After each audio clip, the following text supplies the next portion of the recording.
Hello, everybody, and welcome to the Oregon State University Permaculture Design Course Pro.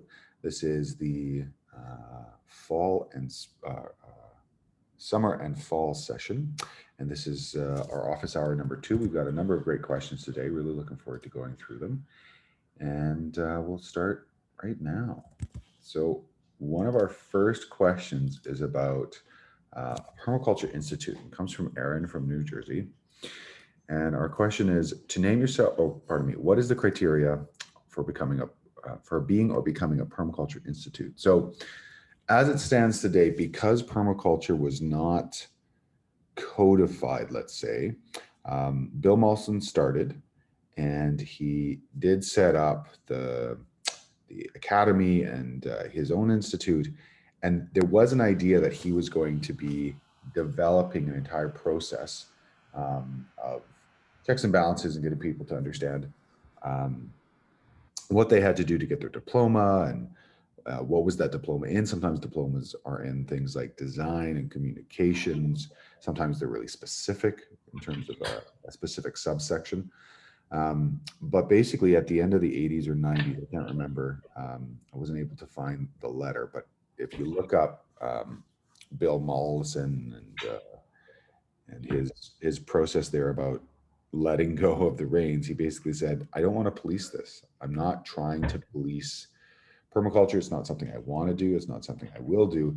And so he stepped back from policing the conversation. And it was something that I think a lot of people appreciated, and some people really frustrated by. They wanted an ultimate authority to guide the movement.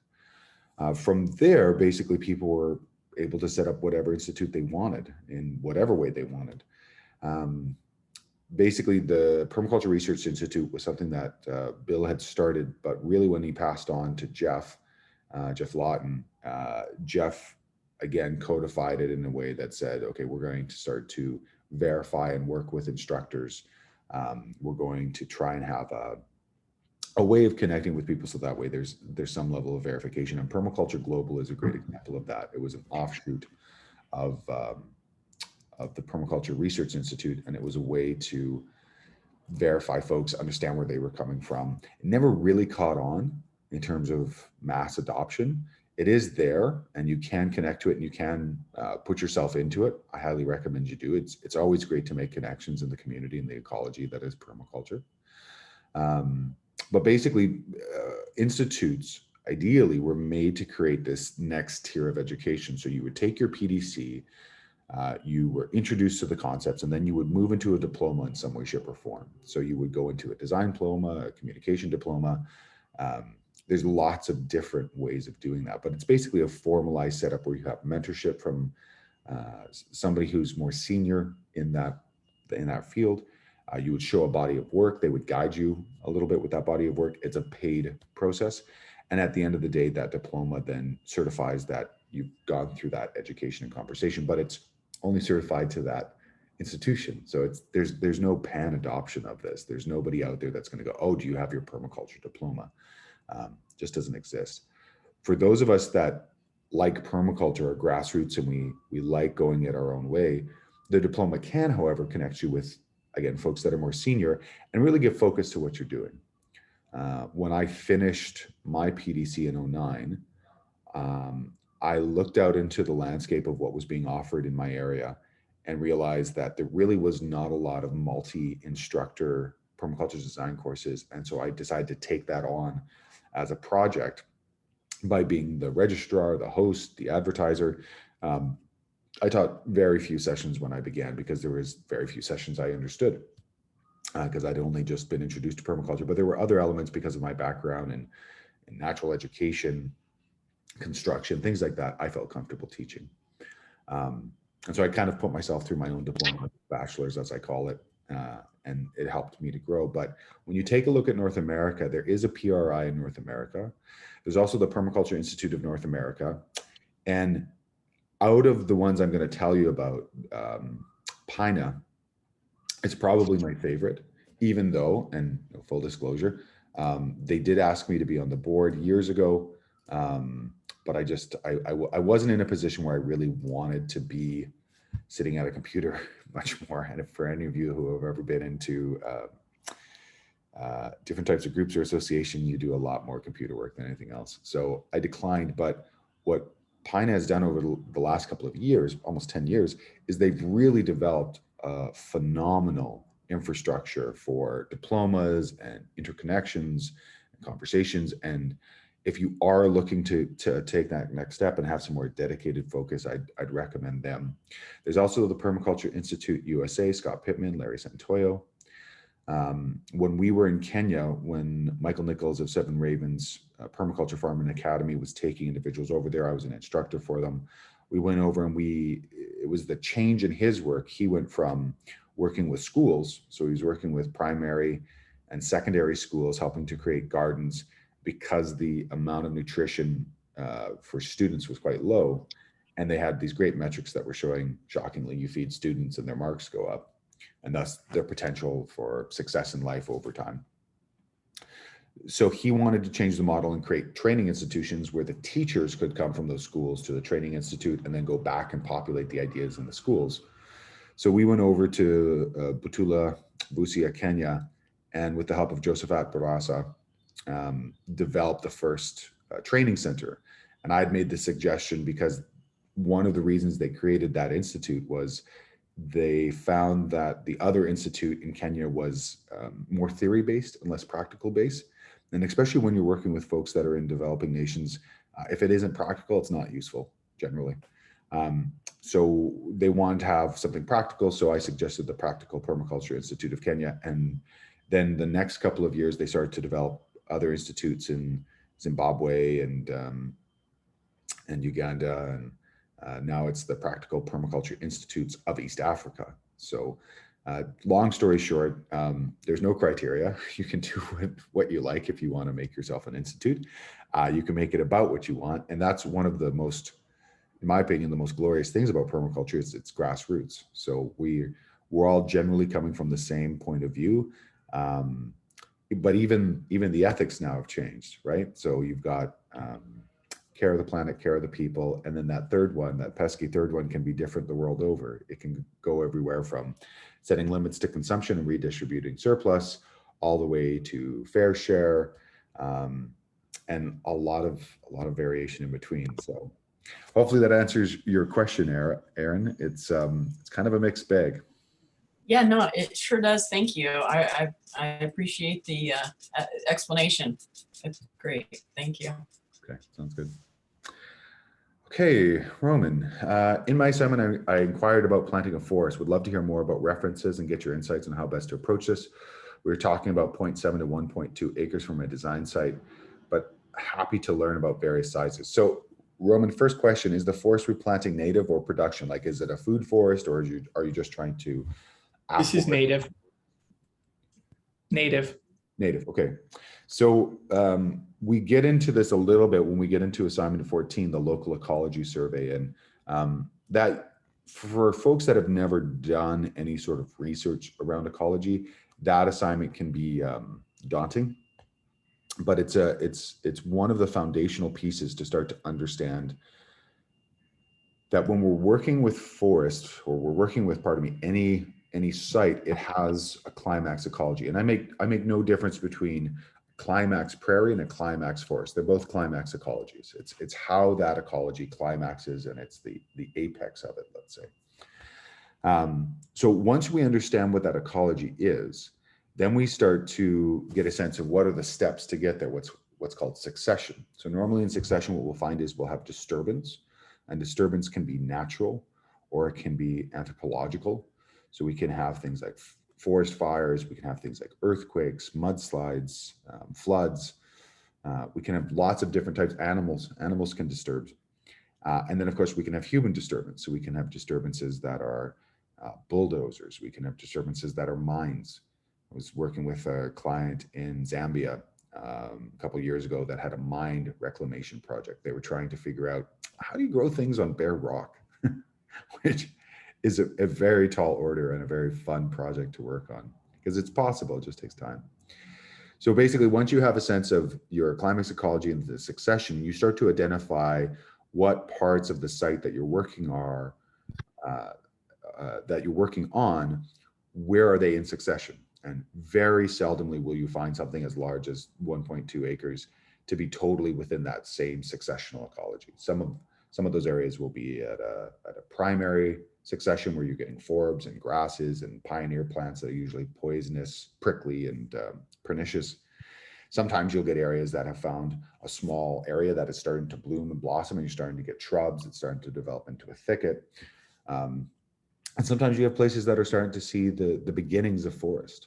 So once you have a sense of that, once you have a sense of all those different elements, the next thing to do is to study the water flow. So is this a place that sheds water, collects water, and if so, in what direction? This then gives us a protocol or a process that we can start to say, okay, well, we're going to plant the water first. So that way, if we decide what types of plants to grow, there will be some water for them to natively hold on to.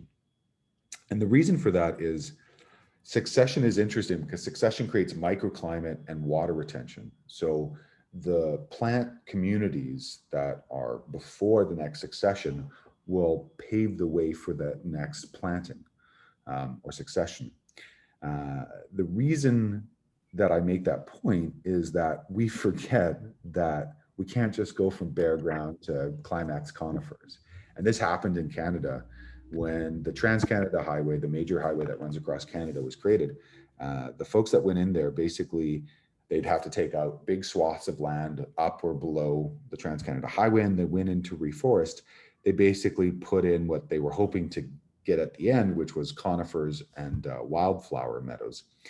And what they found is that the conifers stalled. They were planted at, a 3, 4, 5 year planting, and they stalled there. And they encountered an incredible man by the name of David Polster, who's recently retired, but whose book is in the resource section of our question document there. And what David realized was that if he planted pioneer nitrogen fixing tree species, what would happen is he would create the conditions that would invite in the birds and the seeds that would then populate that entire area.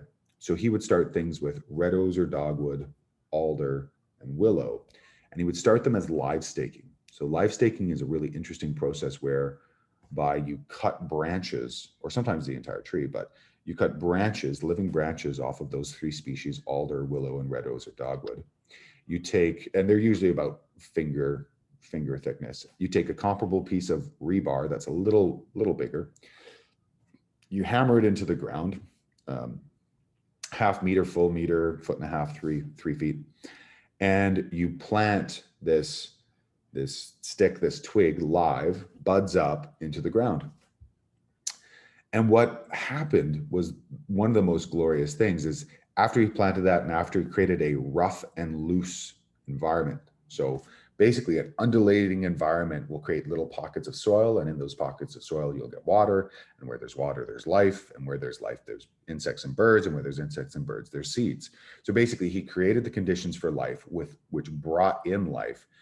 And he's got a couple of wonderful photos where he showcases, he's got these arrows that point to the tree that the Department of Transport of Canada planted. And what he'll show is these plantings he puts into place on these hillsides, and conifers that are planted by birds outgrew the ones that were planted by the Department of Transportation. Now, the reason for this is the local ecology was slowly transforming, including the soil ecology, was slowly transforming into the ecology that those plants and species needed. So when we take a look at fungally versus bacterially dominated soils, when we take a look at disturbance, it's usually quite bacterially dominated. So what the bacterial to fungal ratio is high on bacteria, low on fungal. When we get into the forest, it switches and in great quantity. So bacterial to fungally ratio disturbance soils can be 1 to 1. They can be 2 to 1, 3 to 1 in favor of bacteria.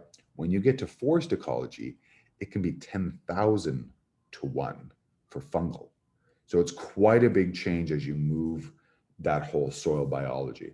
And this is one of the reasons that his plantings were so phenomenal. And if you are working into a forest, laying down wood chips can be one of those incredible pieces that just helps to suffocate grass. You know, one of the reasons that we know that forests and grass are not necessarily incompatible, but definitely have some issues, is that trees will normally put out allelopathic compounds or exudates from their roots that are detrimental to grass.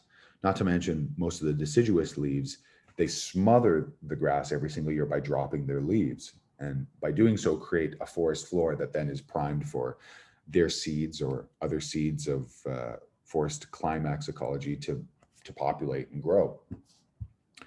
So basically, when I'm taking a look at reforesting a site, I will get a sense of what the native blueprint is. So what's the climax ecology? What are all the ecologies coming up to it? I'll map out, okay, what is this site? Where are we at within these ecologies? I'll then start to take a look at the pioneer plants that are naturally found in those ecologies and start to introduce those. I'll take a look at the water, start to create a rough and loose landscape so that way water can be held and collected. And more I'm kind of erring on David Polster's work, which he called bioengineering, and start to do live staking of the different pioneers in the area. And so you'll find that in all ecologies, there's going to be live staking pioneers, pretty much all ecologies. And so use that. And generally, I'm not worried about the climax species. I'm just creating the conditions to allow that to come. And I'll finish by saying that there was an instructor years ago, and a mentor of mine, who said that we're assemblers as designers. We don't create anything. We just assemble things together, and the 4.5 billion years of research and development that this planet has been under then does the work after that. So that would be the way that I would go through that process. And is there anything that I would add to that? Yeah, I guess in some situations you're going to have to worry about some protection, and so you can plant some of these things with tree tubes or tree cages, and sometimes you need to do that just to help that succession along. Generally, your planting is going to be 3 or 4 to 1 for support species. So nitrogen fixers, for example, in terms of woody or herbaceous material, about 4 or 5 to 1, all depending, only because you're trying to emulate that pioneer. And this is one of the reasons why there's so much more nitrogen fixers in our pioneer palette usually. Is there anything else I would do? I might put up habitat boxes for different birds and bats, just so that way there's more population that can come in and find habitat. If there are old dead trees, I tend to leave them as snags. Sometimes you can put in pollinator hotels just to increase the amount of potential pollination. Yeah, I would say it's probably a good beginning. Does that answer the question, Roman? Yeah. It's a lot of food for thought, I guess. There's a lot to digest. Yeah. So you mentioned the wood chips, like, and I have access to like a lot of wood chips. Is that something that, should be done like just locally to like wherever I'm going to plant? Because obviously like it's a grassland, I'm not going to plant every, like inch of that grassland. Yeah. Is it locally just where I'm going to plant like whatever bushes, like shrubs and trees? Yep. So generally what we're doing is we're trying to suppress other plants in the area to allow the succession that we're planting for. So wood chips are a great way to do that, especially if you go thick, 2, 3, 4 inches, because it'll occlude light and it will make it hard for any sort of shoots that have potential within seed or within rhizome to get through that. And also it's rather easy to weed because of the circuitous nature that they'll take to get through the wood chips. It's usually easily weeded with a rake. So usually you can just rake the wood chips back and forth, and that action will break off that stem of whatever the undesirable plant is. So yeah, I would say an area around your planting. The other way to do this is in reverse. Yeah, there's lots of ways to go about this. Areas that I'm going to be planting, I tend to tarp. So I'll use silage tarps. So these are 6, 8, 10, or 12 mil tarps. Usually the 6 mil is what I use, black on one side, white on the other. You can get it from agricultural supply stores that sell silage tarps, and they come in all shapes and sizes. I tend to get them. In 20. My beds are usually 25, so it's usually 2 feet on either side. So they're usually 29 or 30, or 50 foot plus 2 feet, so 55. And then they come in like 100, 200, 300 foot rolls. And the reason for that is when I'm working annual gardens, I tend to annual garden very rectilinearly, only because it's easier for harvest, it's easier for access and all the rest of it. So I'll usually take those tarps, and in the fall, I'll tarp off my area, and I'll let it be up until planting. And what you'll end up with is what's called a stale seed bed. So basically you're occluding and you're killing off the life underneath, and then you're going in and you're planting. So my father has a site, an urban site that I talk about in the tutorials, and he'll be going into a mini food forest on his front lawn. And what we're doing is we're tarping it off in the fall and then coming back to it in the spring or summer. So you can prep a lot of sites as well by getting ready in that way, or you can tarp and then come in with wood chips and then start fresh. We've done that before as well. Okay. Just one quick one. Like, if I understand correctly, like in terms of like picking the species, I shouldn't necessarily go to the trees that are going to be there at the climax. I should probably go for intermediate trees. I have a lot of willows and dogwoods around already, not in that specific area, because I let that area grow this year and it's just grass, and there's like one shrub maybe. And I plan to like cut the grass and then let it grow again, just start to like, bring more material into like to just feed the ground. But we have a lot of hickories and oak trees in the area at climax, and I shouldn't necessarily go for those. It's what you're saying, right? Yeah.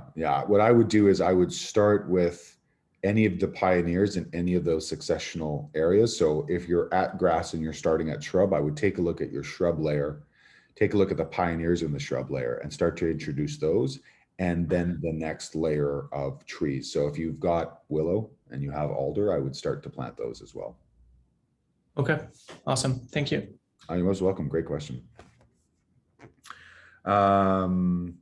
Okay, Saskia. Okay, Saskia, are you here? And am I saying your name right? I feel like I'm probably a little wrong on this. No, you're right. Saskia. Yeah. Yeah. Oh, wonderful. Great name. Beautiful. Thank you. Okay. 2 questions. Love the bolded highlighting. Thanks so much for bringing bolded highlighting into questions. You may be the second person I've seen in 6 years do that. That's super fun. How can you best work in an area with a long snowy season? Okay, so I started answering this, and then I realized I didn't ask a deepening question, which was, what do you mean best work? Do you mean like, how do you continue your work throughout the season, or how do you stay active during the winter? I just wanted to ask the question because I kind of got into it. Yeah, that's certainly part of it, but I'm more, I guess, more concerned about establishing plants, and so more the like horticulture part of it. And you answered a lot of that too, but and I'm interested in annuals, obviously, and I had read about these Polynesian rock gardens and doing some thermal capacity stuff that way, and then other little solutions using like the top half of a 2-liter Coke bottle or something, a plastic bottle, and just keeping them over plants. But how do you lengthen a growing season in such a cold area? Yeah. Season extension. Okay, cool. Season extension. Yeah. Cool. I took it more as a philosophical question about how, like, what is winter and how do we use it? So I appreciate you focusing my attention. So season extension, generally speaking, is done in a couple of different ways. If we're looking at the broad scale, creating heat traps and sun traps is a great way to do this. And generally these are bowls. We call them sun bowls, or heat traps, or U-shaped traps. And what we do is we basically step down trees from the top canopy, and then they step down towards the sun, wherever they might be. So a colleague of mine, Richard Walker, who got basically sprayed out of his farm in northern Alberta. So there was overspray of pesticides from the neighbors. It took off the top of the shelter belt, then took off the trees. And so he's like, I'm done with this. I'm going to move to a different place. He moved down to Grand Forks in British Columbia, and he started a full food forest on 3 acres of bare horse pasture. So on the north end of that property, he put up silver-leafed Manitoba maple. And that was his first step to bounce as much light back onto his forest. He knew eventually that he would have this forest. And so the back northern border, and then I would say on the eastern side, he went about halfway down. On the western side, he went around about a quarter of the way down, because our southerly light is our most powerful, our westerly is our second most powerful, our easterly is our third, and of course our north, or our bounce light off north, is our least powerful. So he created this little U-shaped sun trap, and we can do this in buildings. So a colleague of mine created a passive solar building that literally is a U-shape. It has 2 bump outs, and then it has an indented center, to the point to where if it's 35 degrees outside, in this little sun trap, he can get up to 68, 69 degrees Celsius, and he grows tropical plants on the west coast of British Columbia, because he just created this little place that just grabs and captures the sun. People have joked, didn't you want to put a greenhouse in there? He's like, no, the greenhouse would be close to like 80 or 90 degrees. It would be tropical, it'd be insane. So first and foremost, you can think about sort of structurally, how can we create these little sun traps? And then within those sun traps, we can put things like rocks and thermal value, so that way it has a high U value. So U value is the ability for something to absorb heat and hold on to it. So this is what happens with things like earthen floors in buildings. It's a great way to absorb solar energy in passive house, heat up that solar slab, and then release that slowly throughout the night. A lot of different buildings use this concept. The earth ships that were created by Michael Reynolds down in Teos, New Mexico, highlighted in the Garbage Warrior video, are a phenomenal example. Things like trompe walls that are small, slow walls that are in front of windows on the south side of the house that will absorb heat and radiate it back out into the house, as well as earthen homes. So earthen homes you can kind of think of as batteries. They heat up during the day, and they release that heat during the night, or they absorb coolth, C-O-O-L-T-H, coolth, they absorb coolth, and then they radiate that out, because there's that heat dynamic or exchange. So those are 2 principles. Principle number 1, create a little parabolic shape that looks at the sun, absorb heat, and then we can use thermal value. We can use rocks. The other thing that rocks do, which is really phenomenal, we've done this pretty successfully in Cuba and a few places in Canada, when we're planting and we can't necessarily get to that planting, or we can't support it, we'll put a majority of big rocks. We'll do rock mulch around a planting, and what happens is during the morning, dew will condense around that rock and will drip down onto the plant more so than it would any other place. So these rocks can actually become water attractors and bring water to plantings, which has been successful overall, I would say.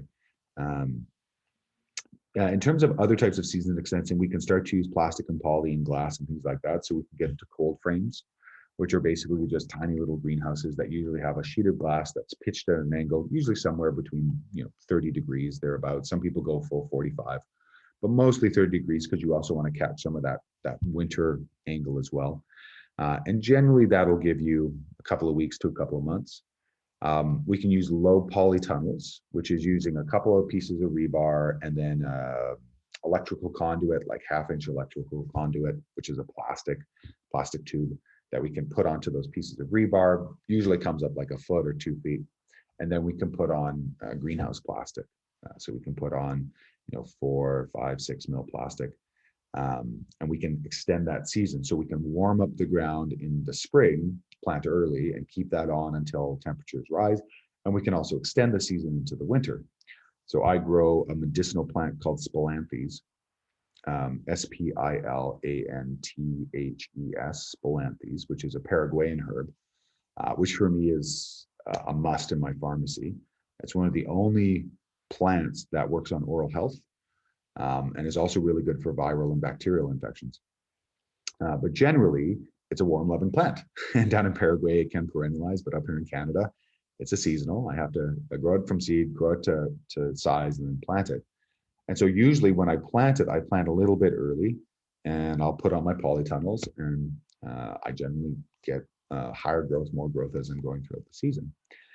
During the end of the season, I want to produce as many flower buds as I can, because I take the flower buds and I tincture them to create the tincture that I use for oral health, growing back gums, anything to do with oral health or protection from viral load.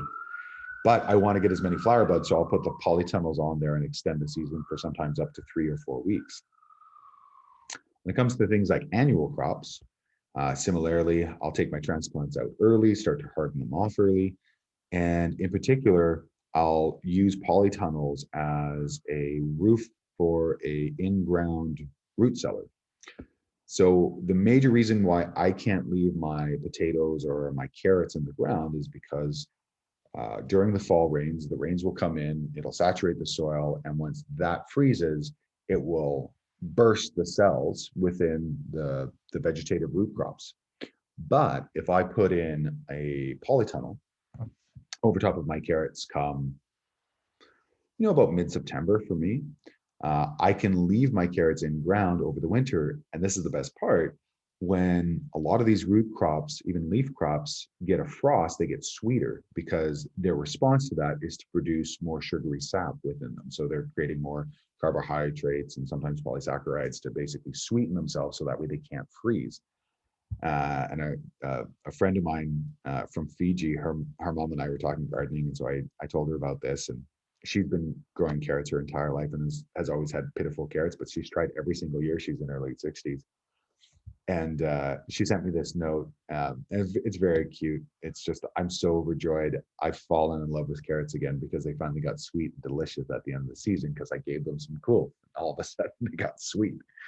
The great thing about leaving things in the ground is that, I can go in, I can take off a foot of snow off of the polytunnel, pull out my carrots that are fresh and crisp and beautiful, and can bring them inside. And if you want to feel like a hero, bringing in fresh, beautiful orange vegetables from the winter is pretty phenomenal. A couple other things you can do in the winter that you can't necessarily do in the spring or summer. Generally, vegetation is gone or moved out, and so you can plan really well for that next season. You can lay out beds really easily in that sort of brown season of late winter, early spring. You can walk things, you can get distances really easily. I like to do planning in the snow as well. I like to take out the big boots and stamp down where I think things will be, and wait for a snowfall and go back and do it again. It's kind of nice because the snow will act like a Etch-a-Sketch eraser, and I can go out and play around with sizing, which is really, really, it's fun to do. We can do quite a bit of firewood work and pole work. So there's a great book that just came out, Coppice Agroforestry by Mark Krawczyk. We're going to be creating a course to go along with it, and we can start to cut our pole wood that we need for tool handles or staking or fence posts. It's a good time to do it. Generally at the end of the season into the winter, all the sap has kind of moved down the stem of the tree and into the root. And there's great research about this out of Germany. The Germans have done phenomenal work around forestry.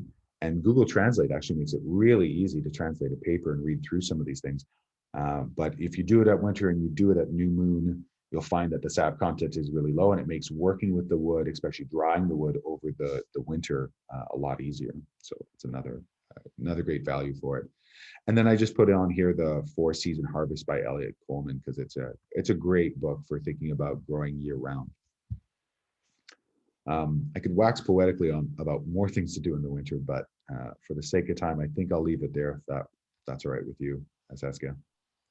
Yeah, just one question. Is there a resource for this this polyculturist or this person who created like a U-shaped forest to trap the sun that way and using certain species? Or would you mind listing some of those species that are really good at reflecting light background? Yeah, so basically what we're looking for is tall, pioneers that are silver leafed. So there's silverleaf birch, there's silverleaf maple. Basically, if you look up silverleaf tree in your area, and so you either add the state or the city, you'll usually populate 4, 5, 6, 7, 8, 9, 10 examples. Not to mention, I'm just gonna, if I haven't talked about this yet, I'm gonna go to, I think it's assignment 17, 16, yeah, 17. So on slide 17 on the left-hand side, you're going to find that there's the Natural Capital Plant Database for plant research, the login and all the rest of it there. And that's a great place to start to search. It's a wonderful database that Paula Westmoreland and Daniel Housley put together. And if you're looking for silverleaf or reflective plants, this can be a great place to start. Also, Plants for the Future is a great growing repository of information as well. So I would say those two are good. A Google search works as well. He used Manitoba maple as a silverleaf plant, and in my area, that's what I would do. You are, where are you again? Yeah, New York. Yeah, so Manitoba maple would work. Yeah, I would search your area for those keywords and find what there is. And if you want to pass them by me, I'd be happy to take a look at what you find. Great. Thank you so much. Yeah, you're welcome. Great question. Do you have any resources on working with rock gardens and using their thermal capacity? Nothing written, only personal experience and mentor experience. Something I've done since I was in Austria and I worked with Sepulture is, if I have monster boulders, we're talking 2 or 3 people have to move them or a machine have to move them, I will put them in the south side of a hugelkultur. I'll embed them into the hugelkultur, and those are the hugelkulturs that wake up early every single year. They'll wake up early, they'll get going early. I've also started to integrate rocks in and around guilds, especially trees that need a little bit more heat units. So I'll either dig them in and embed them in the ground or put them close. That's been really successful. I'll do rock mulch as well in areas that are quite dry, just because the rock mulch has the ability to condense water and drop it on there. How else do I use rock in design? Of course, there's hardscapes and patios and things of that nature. But in terms of actual rock design, let me just think about that for a second. Yeah, we did put it into the pilot a food forest garden with the Galliano Conservancy. We put in a couple of big rocks in there. They came in with excavators and put them in, and that worked really well. In ponds as well. So this is something we'll do in pond work. We'll leave boulders that are exposed to break water surface level, because you'll usually get thaw around those areas early. And anywhere there's heat and water and sunlight, there's life. So the more you can bring heat into those biomes, the more you're going to get microscopic aquatic life as well, which is pretty phenomenal. Also put those into the sides of the pond. We did that. We've done that many times. It's funny how much some of this work just becomes second nature, and I don't really think about it anymore. It just happens. We'll put them into terraces as well. So sometimes if we're digging terraces and the excavator comes across a big rock, we'll generally dig out the upslope and then roll the rock into the slope itself, so it's kind of bulging out, and we still have our 2 flats. Usually you'll find them, they'll usually be right in your way, and you've got to kind of move them over and in. But again, same idea, basically sticking out a little bit, they heat up, they help to create more heat. Yeah, I would say that's probably the extent of my experience of what I know about. So next question is, building a greenhouse out of reclaimed materials jumping the gun, or is it advisable in the first year? Great question. So I defer to no new structures in year 1. I tend to relegate my activities to observation and small changes or builds that can change if needed to be removed. That said, high tunnels are not, they're technically a greenhouse, but they are highly mobile. You can move them. So high tunnels are usually made with chain link fence material, and they're made with line posts, which are the posts in between the corner posts, and they're made with top rail. And you can purchase benders for this. So Bootstrap Farmer is where I get my benders. They're the least expensive and high quality. And basically these benders, depending on what you want to build, I think the smallest one they build is, well, they build polytunnel hoops as well, but I find that the electrical conduits better. But if you are building high tunnels that are 12 feet wide and 8 feet tall, they've got a bender. If you want to do 3 sections and make a 20-foot wide, you can. If you want to make a Gothic arch, you can. But what's great about those is you can take line post and top rail steel, and for, I think my materials for my 12 by 30 greenhouse were about 600 USD. And now I have all the materials plus things like channel lock, which you put onto your greenhouse, so that way you can put in plastic, and then you can put in wiggle wire, so that way you don't have to puncture the plastic and you can remove it, move it. You can create a greenhouse quite easily and quite quickly. So I would say, for the simple and small things, the season extensions I talked about, for sure, yeah, year one's no problem. In terms of like a 3-season dimensional lumber or steel greenhouse, I'd probably wait a year or two, be very comfortable. I might even use a high tunnel in the same place. That's what I'm doing in the place I'm at. So I'm only year 2 at the place I'm at. Technically year 3, I guess. But the high tunnel goes up first to make sure I'm really comfortable with where it's at. And I'm basically testing out if that's where I want to have a 3 or even 4-season geothermal battery greenhouse that basically takes the heat during the summer, puts it down to the earth. So basically you insulate the footing of your greenhouse, you put in big O tubing with a small fan that blows the hot air from the greenhouse into the ground, heats up this insulated slab, and then in the winter, that heat then radiates back out. So it's a longer term U-value storage that then comes back out. So I would say if it's that level of build, I would wait. But if you're just looking at putting up something small, for sure, year one's fine. I won't have access to this property until the end of August. I'm in the process of moving out of Oregon back to New York. Will it still be possible to complete the assignment? So it just depends on how much you're able to complete until August. So my recommendation would be go through the assignments, and as much as possible from memory or from photos and remote research, do the assignments as best you can, and then note in red, not at site until end of August, we'll come back and address this. For me as a grader, I'll then look at that, and if you don't meet the rubric, I'll say, okay, well, this mark and this mark and this mark are missing. And then if you want to come back en masse come end of August, September, and put that information in, you can. And then we've got a pretty big break in September. We have like a 3 or 4 week break in September. So chances are, if you have that time to dedicate to that, you could absolutely come up. It just depends on how much time you have, really. That's great. Thank you. I'll do the notes in red then. Okay, awesome. Fill in later. Yeah, thank you. Cool. Yeah, no problems. All right, folks, we're at 10:43 and still rolling with the great questions. Romaine, I have a location that regularly, oh yeah, this is what we were talking about before everyone got on. I have a location that regularly holds water for a couple of days after storms. It's a pocket at the low point with a very heavy clay soil. It gets really damp. It's very close to the house driveway. Today I was thinking I could make a small pond there, but I have a very limited experience with ponds, so I don't know if it would be a bad idea in case of intense storms. Please link your portfolio. Yeah, thanks, Romaine. So before we jump into this, actually, let's just talk about ponds and water impoundments. So there's a couple of rules of thumb. There's a couple of the design, the burden of design is on the designer. So when we catch and store water, and when we sink water into the landscape, what that water does afterwards, it's still our responsibility.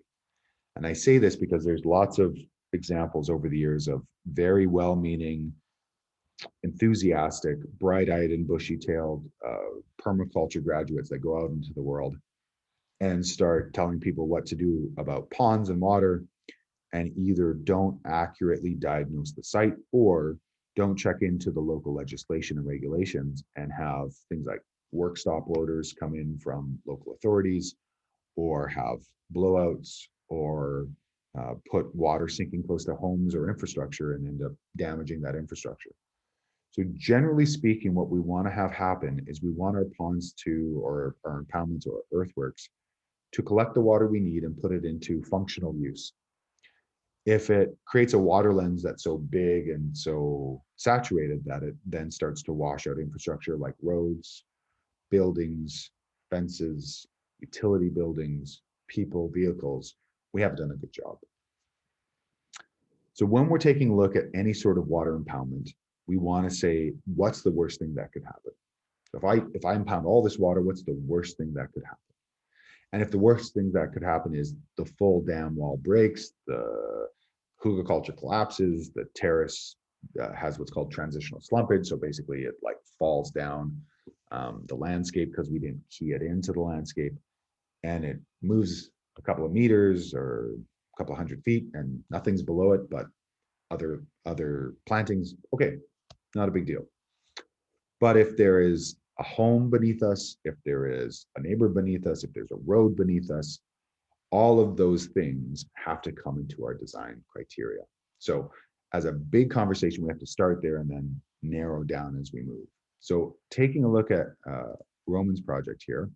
Oh, Roman, really liking your base map already. Well done. Okay, so I'm guessing it's this area over here in the southwest quadrant. Is this the area here?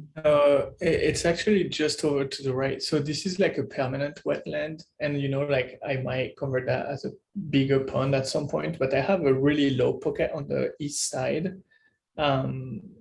Just not above, like here, there is a drain actually. So the water is evacuated. There is like a huge, like, pipe in the ground. If you look northeast of the house, just but it's still like middle, like can you see what I select? I wonder if you can see what, like here. Yeah, here I have a small pocket. It's small, it's like maybe 12, 14 feet by 12, 14 feet. Okay. But it does get wet quite a bit. Okay. And this is in meters, so it looks like you're probably 5 to 10 meters away from the house. Yeah, about 10 meters, probably 10, 12 meters, I would say. Okay. And then let's just zoom in here a bit.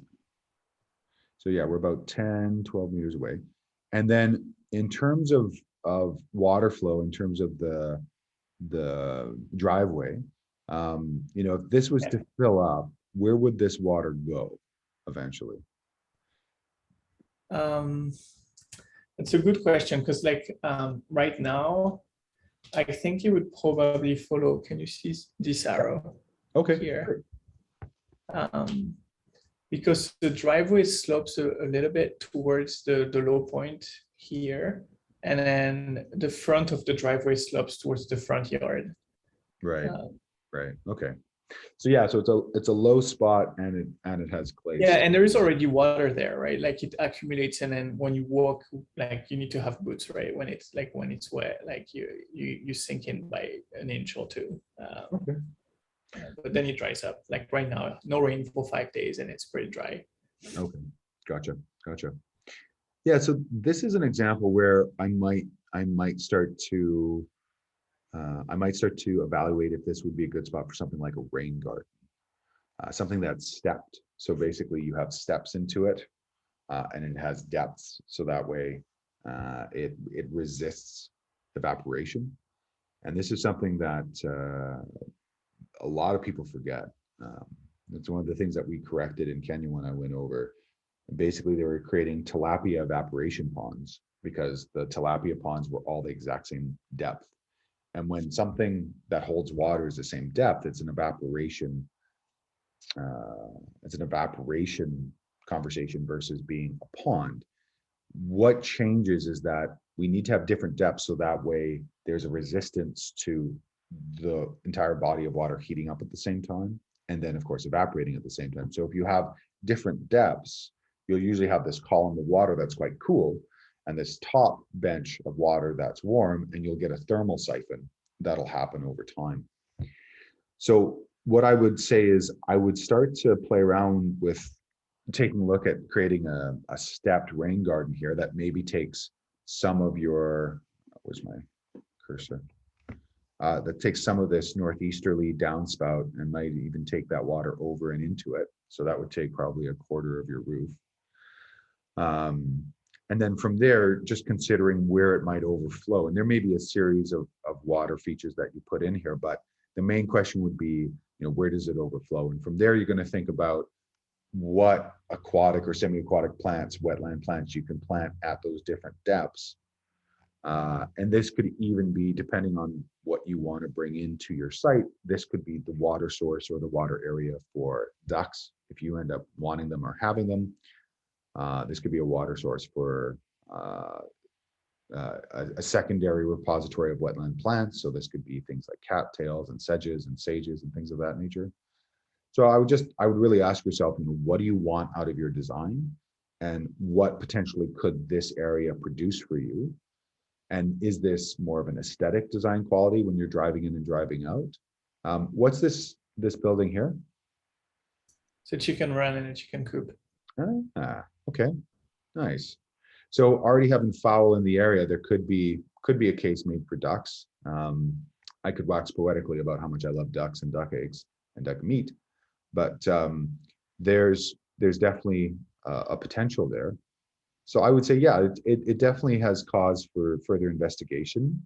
I'd probably take a shovel to it and just kind of see how deep that clay goes to understand, what I'm working with, and if I can line things.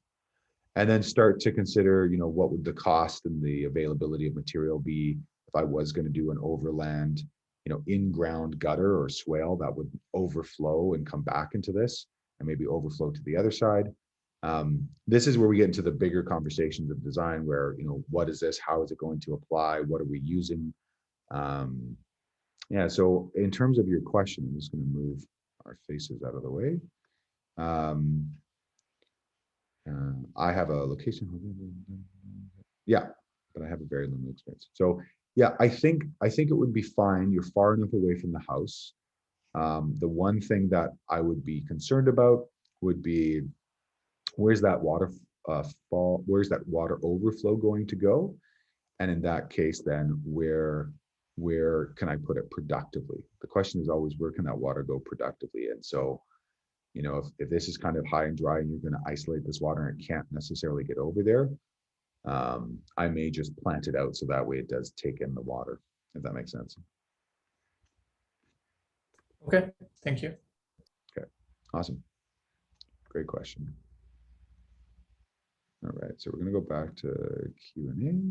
Another one, I'm setting up a food forest. I have both an existing orchard and some grassland that I would convert. I saw some people using cardboard with compost and heavy mulching to prepare the site before bringing all the desired plants. Is that generally the recommended approach? Are there other approaches? Yeah, great question. So there are lots of approaches, many. So a couple ways to go about this. We talked a little bit about the tarping approach, which I've done quite a bit. I've done the cardboarding as well, and you can do this both by found cardboard, dumpster diving, going to different businesses.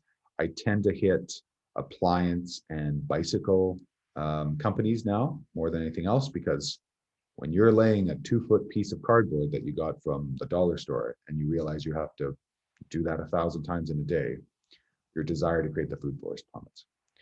So I tend to get big cardboard and thick cardboard. So those are good. The other kind of discovery I made this year was tool supply. Tool supply tends to have very big boxes and thick boxes, so there's a lot of occlusion. You can also use geotextile. So this is controversial. This is what Stefan Stobanowski of the Miracle Farm out in Quebec did. He basically used a wide piece of woven geotextile, like a DeWalt Sunbelt product. And he used that because he didn't have the time to mulch. Pardon me, he didn't have the time to weed. And he found that his mulch in his area was so conducive to plant growth that he'd get a lot of plants that were growing out of the mulch all the time. It would take a long time for him to mulch. So he went with the geowoven textile and was very happy with it.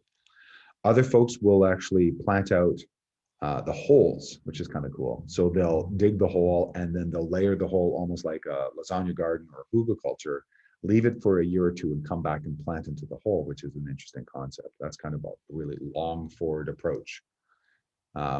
Others, especially if we're using earthworks, things like swales or terraces, they'll prep that site and then they'll plant immediately. And this is true for almost all earthworks. When we bare the ground, we have a very short window to play guide, to play God, to put on what it is that we want to put on. So you have to be ready to plant after an earthwork, because if you don't, the genetic seed bank that's in the soil will express itself quite rapidly. So some of the things we're designing around is creating conducive conditions for water and trees, starting to transform that soil ecology to fungal. So this is one of the reasons why we'll create things like compost extract, aerated compost tea to help to push those soils into fungally dominated soils, which we'll get into in the soil module, so I won't get into that. The cardboard is great. One of the things we'll do quite a bit is we'll layer on manure onto the existing material and then put cardboard over top. And it just gives quite a bit of nutrition to what's below the cardboard. We'll usually use hot manures for that, things like cow or chicken. My favorite way to make a garden is to take aged 3-year-old horse manure, lay down our cardboard, lay down our newspaper, put on our horse manure, and then do 2 to 3 inches of straw. And then what I'll do is I'll dig a hole through the straw, through the horse manure, and through the occlusion mulch, and then I'll plant my tree inside of this new layer of material. And that works really well to create quick and easy food forest. The thing you should also be aware of is a lot of food forests will require supplementary irrigation for the first year to 3 years. So you have to think about how you're going to do that. And sometimes swales will cut it for sure, but other times it won't. So think about, if you are going to plant, what that needs. You're going to have to cross-reference with your precipitation charts. So is there any day or any week or any month or series of seasons that has low producing precipitation? Because if it does, you're going to have to supplement that in some way, shape, or form. So without taking the rest of the time to go through every single way to make a food forest, I would say those principles will guide you well. And generally what you're working on is, you want this food forest to express itself in a certain way, so you have to occlude, and then you have to mulch. So if you have tons of wood chips, as you said, I would err towards wood chips, because that gets 2 major design criteria. 1, the occlusion of mulch, retention of water, but 2, it also starts to move that soil towards a fungally based, carbon based food source. So I think that's a great way to go about it. Thanks, Roman. Great question. Can you talk a bit more about how we're supposed to do our peer reviews? Do we randomly select presentations? Do we need to tell you which ones we selected? Yeah, good question. So basically you have to select 2 presentations every week, or every 2 weeks, pardon me, and you need to comment on them. You need to talk about what you liked, what you're interested in, any questions you have. And basically this is the course's way of helping you to realize that one of the major value points in this course is to look at other people's work, to have epiphanies from that, to influence your own work, but also to create connections. So what we're doing in permaculture is establishing connections. It's ecology.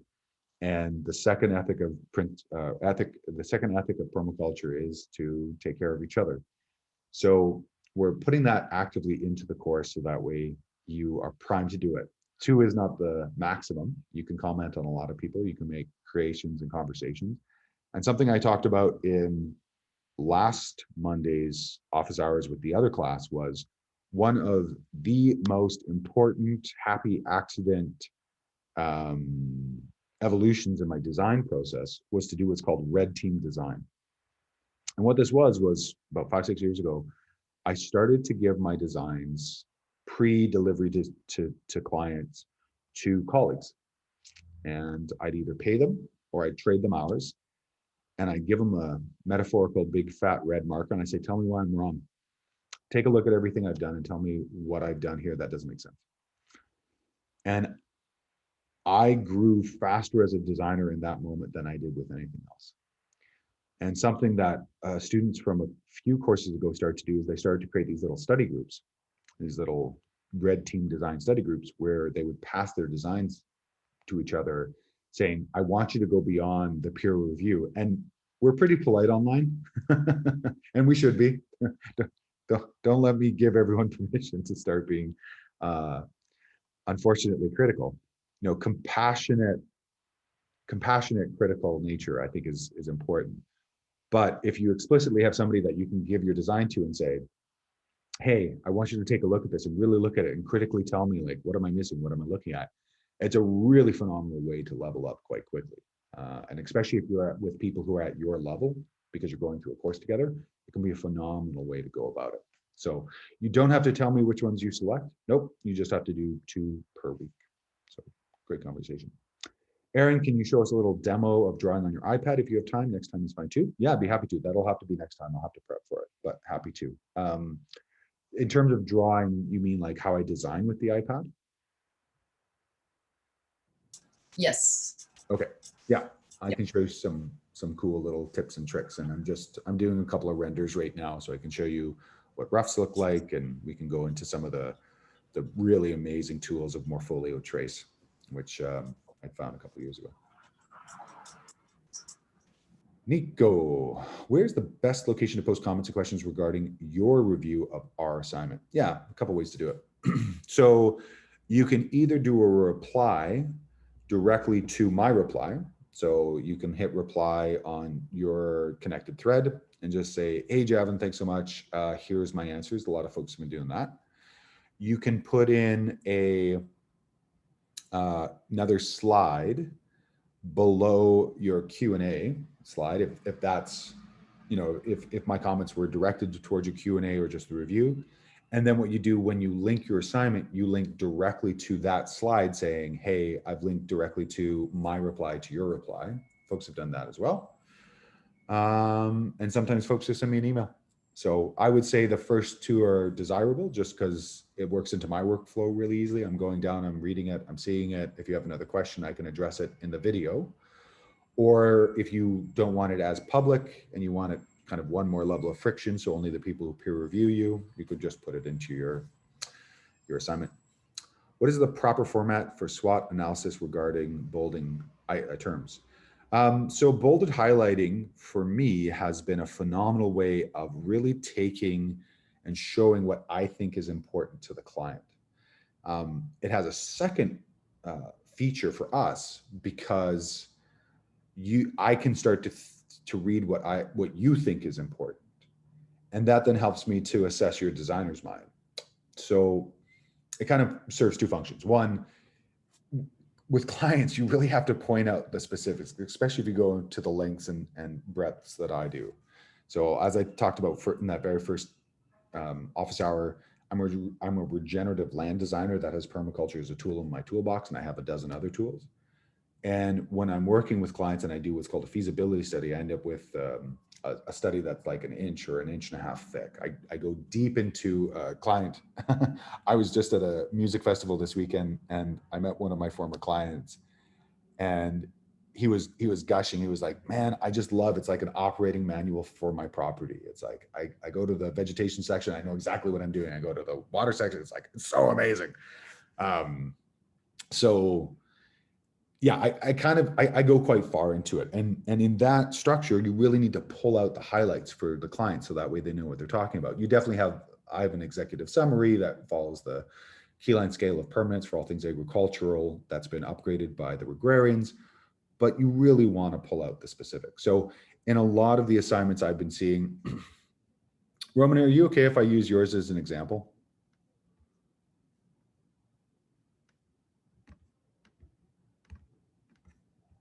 Maybe Roman stepped away. All right, well, it's already up and out, so we'll have it here. So Roman's is doing bolded highlighting, and it really shows. So the client can, I'm just gonna put everyone's faces up here so I can see everything. Okay, yeah, I messed up. So ample sun exposure, growing season is long enough. So you look at that quickly and a client looks at that and they go, okay, right, I see what you're saying and I agree. Early heat waves have been observed affecting new plants, sun scald. So this is sort of the supporting information for what the actual weakness is, early heat waves. heavy winds from the west, right? So again, he's telling me the issue and it's affecting vegetation. Now, I don't know if I said it there, but if I was being as persnickety as I can be, I would say something like, okay, interesting. What are you seeing in the vegetation? Because the more detailed design information you provide, the more detailed feedback I can give, or Red Team Design can give, or others can give. Lots of rain through the air, which could be harvested to build small ponds and support more wildlife. So lots of rain is probably all I would have put there. Build small ponds in terms of the bolded. I wouldn't need to see throughout the year. Ample sunlight throughout the site could be used to harvest solar energy. Yeah, so ample sunlight, bolded, solar energy, bolded. Site is subject to intense storms, which can flood. Intense storms flood. Perfect. A drought in the summer could make the small stream run dry. Basically, I don't know if anybody works or has played with marketing, but Donald Miller has this beautiful process called Story Brand. And in one of his marketing processes, he has what's called the Neanderthal test. So the Neanderthal test is you go into somebody's webpage and could a Neanderthal within 10 seconds understand what you do from looking at your webpage? It's like, intense storms flood. Like you want that sort of like simple information. And so you want your client to be like, oh, intense storms floods, right? Drought, small stream run dry, late frost. Like just the bare minimum. Like you're already doing bolded points, but even shorter bolded points, and it just pulls it down tighter and tighter and tighter and tighter. So in terms of the correct way, I would say, what would be the bare minimum words that if you were to quickly scan the page, you could get all that information, and then put the supporting information like early heat waves, important, have been observed affecting new plants. And he tells me why, sun scald. What he doesn't tell me in the next one is heavy winds from the west are affecting vegetation, and there's no sun scald in that second point. It's like, well, what? Are they tipped over? Do they pull out? Wind is probably one of the most destructive forces on a landscape. It can remove 60% of weight on animals. It can remove up to 75% of heat of buildings, and similarly to plants. So, chill can have that effect. So I would say use the Neanderthal test. As you're reading through it, does it make sense? Does it pull out? Like, can you pull out everything you need out of that information, or do you lose it? Great question. Got it. Thank you. Yeah, you're so welcome. Thanks for asking. I appreciate it. I should probably do a little tutorial about bolded highlighting. I talk about it in a few tutorials, but I should probably just do a dedicated one. Or I just did, and all I have to do is link that to the videos. Better yet. Cool. All right. We're going a little long, but these will be the last two questions. Although I am seeing things in the chat. I haven't been monitoring. Hold up. Saskia, thanks for your help. Off to another meeting. Peg, thanks, have to run. Next appointment is here. Yeah, awesome. Wonderful. And then Adam points out coffee roasters have burlap sacks from green coffee beans. Yeah, they could be used for mulching as well. Okay, awesome. All right, Karen, can you point to any books or other resources specific to urban lot design? I've been reading the water section of Practical Permaculture, and it seems like many of the techniques rely on having substantial land to work with. My land is limited, very flat, and we have a basement that is damp. It would be helpful to look at examples on how others have disconnected downspouts in urban settings and have made better use of water without forcing water into the basement. Yeah, great question. So yeah, there's a couple of good ones. Eric Tonesmeyer's book, Paradise Lot, is a great book. Not to mention the punny philosophical title, which is great. That was a brilliant book. Guy's Garden, another brilliant book.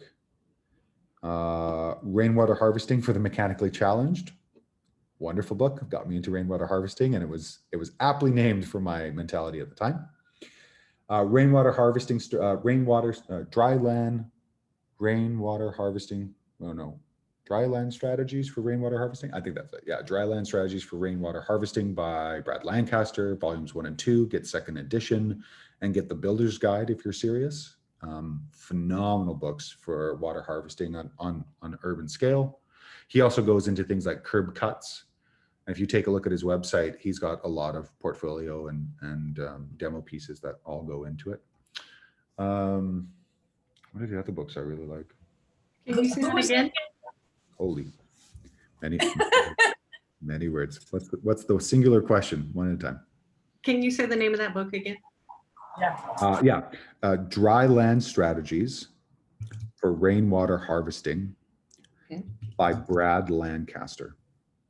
Volumes 1 and 2, editions 2. You want the second edition on both because he upgraded.